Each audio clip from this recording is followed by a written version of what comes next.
ప్రపంచం అంతం గురించి బాబా వంగా చెప్పిన అంచనా ఇది. భూమిపై ఉన్న అన్ని జీవరాశులు ఎప్పుడు అంతరించిపోతాయో తెలుసా?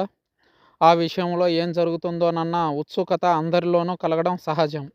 భారతదేశంలోనే కాకుండా ప్రపంచంలోని అన్ని దేశాలలో జ్యోతిష్యులు మరియు జాతకులు ఎల్లప్పుడూ అధిక డిమాండ్ కలిగి ఉంటారు. ప్రవచనాలకు ప్రసిద్ధి చెందిన బాబా వంగా గురించి దాదాపు అందరికీ తెలుసు. బాబా వంగా వీటి అంచనాలు నిజమవుతాయని విశ్వసిస్తున్నారు. ఈ ప్రపంచం ఎప్పుడు అంతమవుతుందో కూడా బాబా వంగా ఊహించారు.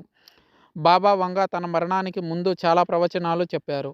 ఈ సందర్భంగా ఆయన ఈ ప్రపంచం ఎప్పుడు అంతమవుతుందో కూడా చెప్పారు.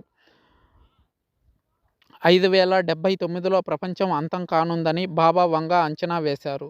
2024లో ఏం జరుగుతుందో కూడా బాబా వంగా చెప్పారు. రష్యా అధ్యక్షుడు వ్లాదిమిర్ పుతిన్పై స్థానికుడే హత్యాయత్నం చేస్తారని బాబా వంగా గతంలోనే చెప్పారు. పుతిన్ను చంపుతానని బెదిరించిన ప్రిగోజిన్ కూడా మరణించింది.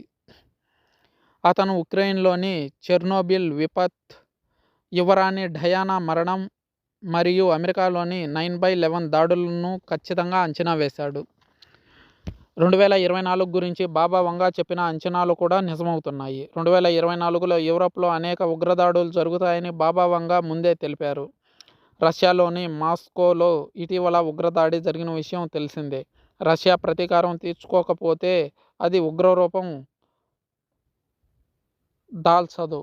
అదే రష్యా ప్రతీకారానికి పూనుకుంటే మాత్రం అది ఉగ్రరూపం దాల్చే అవకాశం ఉంది. ఇప్పటికే రష్యా ఉక్రెయిన్తో యుద్ధం చేస్తున్న విషయం తెలిసిందే.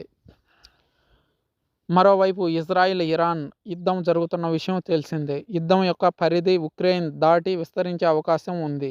ఇది ఐరోపాలోని యుద్ధాన్ని వ్యాప్తి చేస్తుంది. సైబర్ దాడులు పెరుగుతాయని కూడా బాబా వంగా తెలిపారు. అదేవిధంగా ప్రపంచవ్యాప్తంగా సైబర్ దాడులు పెరిగాయి. 12 ఏళ్ల వయసులో చూపు కోల్పోయిన బాబా వంగా 1996లో 85 ఏళ్ల వయసులో కన్నుమూశారు.